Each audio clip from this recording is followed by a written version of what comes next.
Les influenceurs à Dubaï font encore parler d'eux. Certains ont quitté les Émirats Arabes Unis sans leurs animaux de compagnie. Des bêtes ont été vues attachées à des poteaux. Des influenceurs sont pointés du doigt pour avoir laissé sur place leur chien ou leur chat. L'influenceuse Madi Bursiaga est installée à Dubaï depuis des années. Elle est partie à l'île Maurice laissant le chien à la nounou. Une autre influenceuse, Sarah Lopez, assure que le chat abandonné n'était qu'un chat errant qui habitait dans son jardin. La Ligue des animaux a posté plusieurs messages sur les réseaux sociaux. Je vous propose d'écouter Madi Bursiaga précisément ce qu'elle a répondu. Certains disent que j'aurais abandonné mon chien. Alors déjà, vous êtes complètement barjot. À aucun moment j'abandonnerai mon chien. Mon chien, c'est mon bébé. Il fait partie de notre famille. C'est comme une personne à titre entière. Je veux dire, c'est pas quelque chose, c'est pas un jouet en fait. Donc déjà, si on a pris Maya, c'est parce qu'on lui a donné beaucoup d'amour, qu'on adore les animaux. Et en plus de ça, on a pris Maya parce que on sait que Andrea aussi va grandir, il va pouvoir grandir avec elle, etc. Enfin bref, je vais pas me justifier pendant des heures parce que dans tous les cas, ce serait trop long. Mais en gros, pour vous expliquer, quand on part en vacances, on habite à Dubaï, quand on part en vacances, Maya se fait garder. Comme je pense 100% des personnes qui ont des animaux et qui, quand ils ont des déplacements ou quand ils partent au travail ou quand ils partent plusieurs jours, etc., ils font garder leurs animaux. Donc Maya, comme à chaque fois qu'on part en vacances, actuellement, elle se fait garder. Et en plus de ça, au jour d'aujourd'hui, elle se fait garder avec des amis à nous qui ont aussi des animaux, comme ça Maya s'amuse, etc. Et même habituellement, quand on part, on a aussi un chenil à Dubaï qui est hyper bien pour les animaux, qui s'occupe très très bien des animaux et où on peut laisser Maya quand on doit partir parce qu'on n'a personne sur place de la famille ou quoi qui peut nous garder nos animaux. Et c'est pour ça que justement, on a plein de possibilités au cas où. On a aussi notre nanny qui vit avec nous, qui connaît Maya, qui s'occupe de Maya toute la journée quand on va avoir des rendez-vous, qu'on va sortir, etc. Maya n'est jamais seule. Maya a une superbe vie. Je pense qu'il y en a certains qui rêveraient d'avoir la vie de mon chien, vraiment. Madi Bursiaga. D'abord, je vous pose une question naïve. Vous connaissiez Madi Bursiaga avant la séquence Dubaï? De nom. C'est vrai, vous la connaissez? Oui, de nom. Sur Instagram, elle est très présente. Mais c'est vraiment quelqu'un une personnalité connue, influenceuse, comme on dit, mais elle influence qui et quoi et comment? C'est la bonne question du rôle des influenceurs, Pascal. Mais elle a un grand nombre d'abonnés, ce qui signifie qu'elle a un gros baromètre. Mais ce qu'il faut que vous compreniez, c'est que ces influenceurs, ils influencent, on va dire, de manière très efficace la jeunesse. C'est-à-dire que les 15-25 ans, ils regardent beaucoup, achètent les produits qu'ils peuvent mettre en avant, etc. Ils les suivent beaucoup sur les réseaux sociaux. C'est-à-dire que Madi Bursiaga, c'est une vedette. C'est-à-dire que moi, j'ai découvert le business des influenceurs. C'est-à-dire que c'est une dame qui gagne beaucoup d'argent. Ah mais oui, de toute manière, il gagne beaucoup d'argent. Alors elle, sur Instagram, elle est à 2,7 millions d'abonnés. Donc là, j'imagine même pas les revenus qu'elle doit engranger. Ah oui, c'est beaucoup. Énorme. Pourquoi? Parce que c'est plusieurs dizaines de milliers d'euros par mois. Là. Bien sûr, parce qu'elle fait ce qu'on appelle du placement de produits, en plus d'influer les esprits des jeunes. Elle intéresse également les marques. Et donc, quand on a 2,7 millions d'abonnés, évidemment, vous mettez sur une story le nom d'une crème, d'un shampoing, vous faites un exercice make-up, d'une skincare ou quoi, et bien évidemment, les marques sont intéressées et font appel à elle. C'est ça la vraie pub d'aujourd'hui. C'est comme ça qu'elles font fortune. Goldnadel est avec nous et ça fait longtemps que je ne lui ai pas adressé la parole, donc ça me fait plaisir de le retrouver. Bonjour Gilles-William Goldnadel. Comment ça va, monsieur Pau, la petite famille, tout va bien? Bonjour Gilles. La petite famille va bien, mais vous devriez être un influenceur, dites donc, parce que c'est... On aurait dû faire influenceur. Ce business, c'est incroyable. Donc vous êtes avocat de la Ligue des animaux, et c'est pourquoi vous intervenez. Est-ce qu'il y a une action qui est en cours? Écoutez, non, on intervient quand on fait des procès. Par exemple, il y a un couple de malfaisants en Bretagne qui a jeté son chien du 4e étage. Là, on s'occupe de leur cas sur le plan judiciaire. La dame, là, l'influenceuse qui est partie maintenant à Maurice, on va pas aller faire un procès à l'île Maurice. On essaye simplement de lui faire une mauvaise publicité qu'elle mérite. Parce qu'elle a quand même une drôle manière de s'occuper de son bébé. Oui, d'accord. Moi, elle n'a pas réussi à m'influencer par son nouveau discours. Ouais. Hier, avec une très grande désinvolture, elle expliquait, c'est pas moi qui l'ai dit, c'est elle, qu'il y avait trop de paperasse.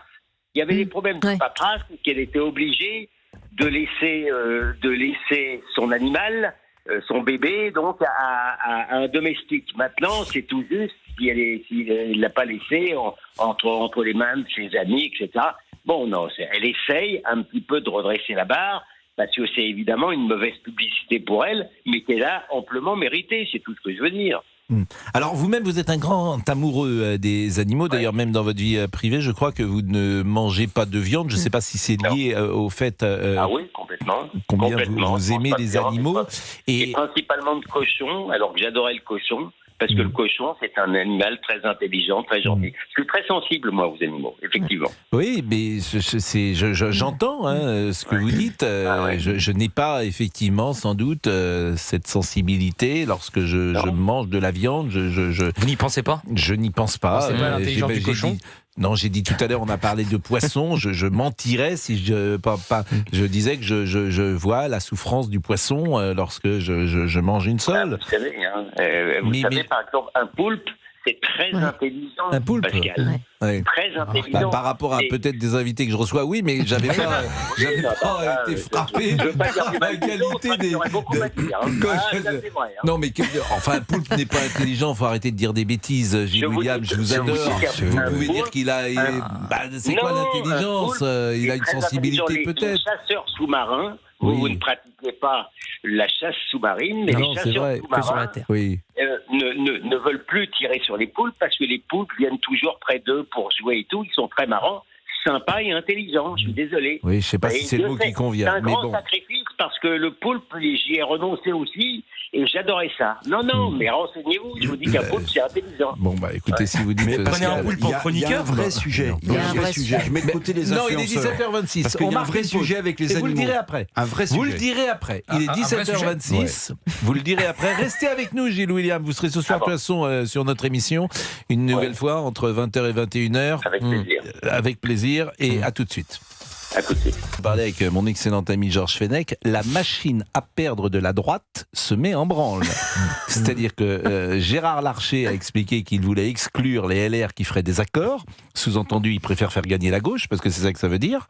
La machine à perdre. On pourrait appeler ça également la défaite volontaire, mais c'est la droite. Et je m'aperçois que tous les LR qu'on entendait peu ou pas tous d'ailleurs, Bruno Retailleau ne parle pas. J'ai vu que Madame Valérie Pécresse est sur la même ligne. Valérie Pécresse qui peut nous donner des leçons de stratégie politique gagnante. Elle a fait moins de 5% la dernière fois. Donc la machine à perdre est en marche.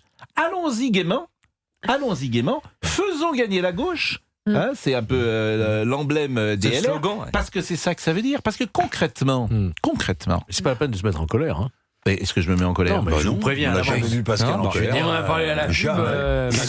Ce matin, on était avec Franck Alizio. Bon, Franck Alizio, il va être sans doute premier ou deuxième à Marseille. Bon, il a l'étiquette du Rassemblement National. Bon, il va être devant Monsieur Benoît Payan, ou il le sera derrière Monsieur Benoît Payan. Nous sommes d'accord. Madame Vassal, candidate LR, et candidat également... Elle n'est pas à 10%, elle. Visiblement, elle est à 12-13 pour le moment. 12 pour le moment. Mais ce que dit Georges est possible. C'est vrai qu'elle entamait sa campagne avec Travail, Famille, Patrie. C'est pas le meilleur slogan pour gagner. Oui, enfin bon, on ne regarderait pas que ça. Elle ne savait pas, ça décharge. Elle ne le savait pas. Ce qui est quand même ennuyant. Donc vous avez Monsieur Delogu également, et puis vous avez Monsieur... Alors là, vous avez un cas d'école. Qu'est-ce que vous préférez?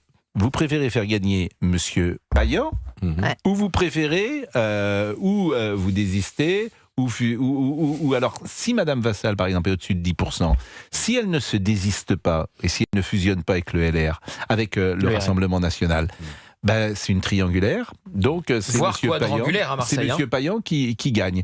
Alors, après, chacun choisit ce qu'il veut faire.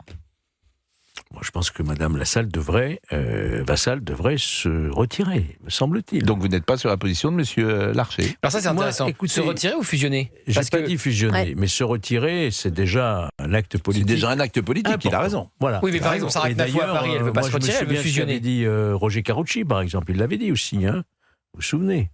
Donc moi, ce qui m'importerait aujourd'hui, plus que la parole de Gérard Larcher, c'est celle de Bruno Retailleau. On est quand même à quelques jours de cette élection, il faudrait avoir effectivement une position officielle du président des LR, savoir quelle serait la conduite à tenir pour les élus, j'entends, parce que les électeurs, ils font ce qu'ils veulent.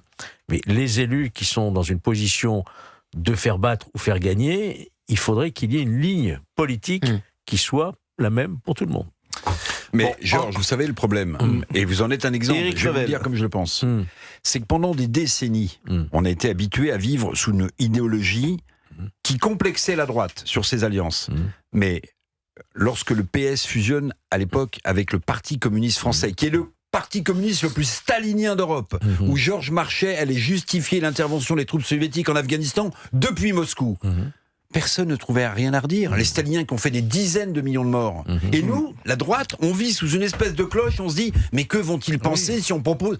Mais en fait, Pascal a raison, vous savez quoi, ce qui va se passer? Mais dans toutes ces villes-là, la gauche va triompher, et ce sera un formidable tremplin en plus pour la présidentielle. Bon, écoutez, en tout cas, moi je pense qu'on est au bout du bout de cette logique, pour une raison simple, c'est que d'abord le Rassemblement National a fortement changé, et que Franck Alizio, c'est un ancien de l'UMP, Monsieur Chenu, c'est un ancien de l'UMP, différence, elle est là. Jacobelli, c'est un ancien de l'UMP, ça va être difficile d'expliquer que ce sont des fascistes.